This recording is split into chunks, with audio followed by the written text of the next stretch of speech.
بسم اللہ الرحمن الرحیم۔ شروع اللہ کے نام سے جو بڑا مہربان اور نہایت رحم والا ہے۔ ایک مکی سردار قرظ بن جابر فہری نے مدینہ منورہ کے باہر مسلمانوں کی ایک چراگاہ پر حملہ کر کے نبی کریم صلی اللہ علیہ وآلہ وسلم کے مویشی لوٹ لیے۔ چند مسلمانوں نے قرظ کا تعاقب بھی کیا لیکن وہ بچ نکلا۔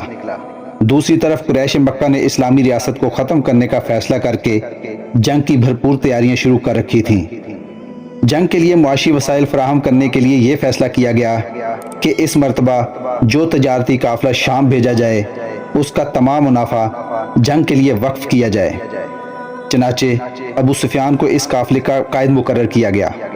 اسلامی ریاست کے خاتمے کے اس منصوبے نے مکہ مکرمہ اور مدینہ منورہ کے درمیان کشیدگی میں بہت اضافہ کر دیا۔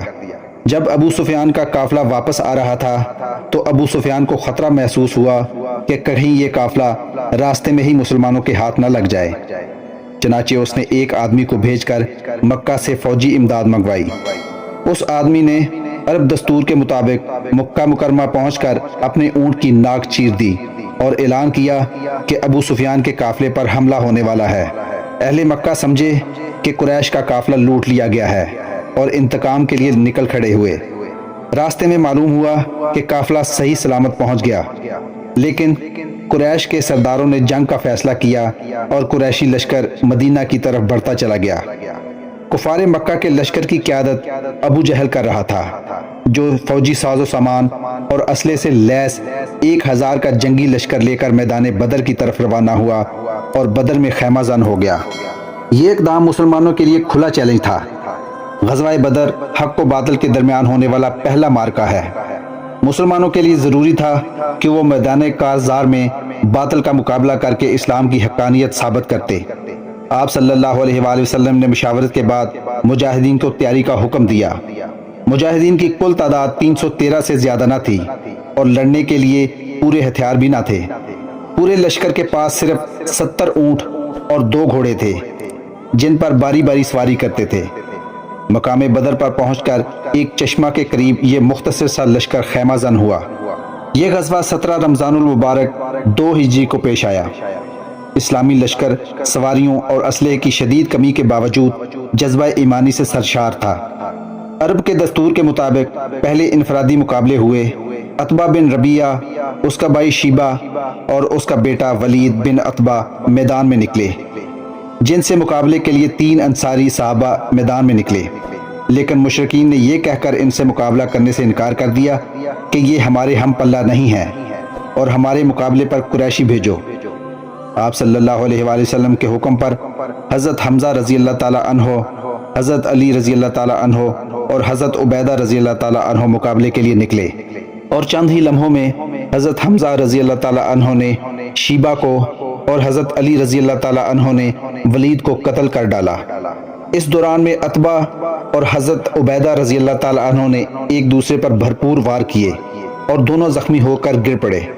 حضرت علی رضی اللہ تعالی عنہ نے آگے بڑھ کر ایک ہی ضرب میں عتبہ کا کام تمام کر دیا اور حضرت عبیدہ رضی اللہ تعالی عنہ کو لشکر میں اٹھا لائے۔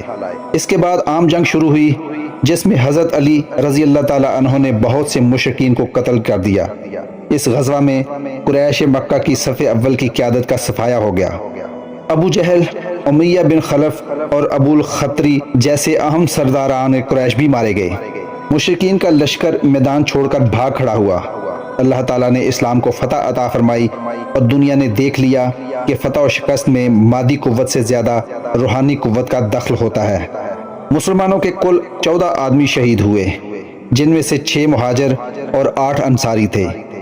اس کے مقابلے میں قریش کے 70 آدمی مارے گئے، 70 سے زیادہ گرفتار ہوئے جو ان کے معززین میں سے تھے، مثلا اسود بن عامر، سہیل بن عمرو اور عبداللہ بن زمہ وغیرہ۔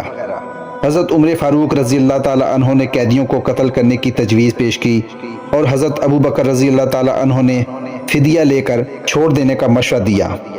آپ صلی اللہ علیہ وآلہ وسلم نے حضرت ابو بکر رضی اللہ تعالی عنہ سے اتفاق کرتے ہوئے ان کو فدیہ لے کر چھوڑ دیا، اور جو قیدی غربت کی وجہ سے فدیہ ادا نہیں کر سکتے تھے اور پڑھے لکھے تھے انہیں 10 مسلمانوں کو پڑھنا لکھنا سکھانے کے عوض رہا کر دیا گیا۔ غزوہ بدر میں اللہ تعالیٰ نے آسمان سے فرشتے بھیج کر مسلمانوں کی مدد فرمائی۔ اس غزوے سے ہمیں اللہ تعالیٰ کی مدد اور نصرت پر یقین رکھنے کا سبق ملتا ہے۔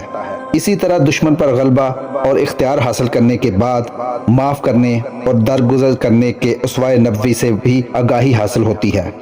یہ سبق بھی ملتا ہے کہ آپ حق پر ہوں اور اللہ تعالیٰ کی رضا جوئی مقصد ہو تو ہر مشکل پر قابو پایا جا سکتا ہے۔ دوستو ویڈیو اچھی لگی ہو تو چینل کو سبسکرائب ضرور کیجیے گا۔ اللہ تعالیٰ آپ کا حامی و ناصر ہو۔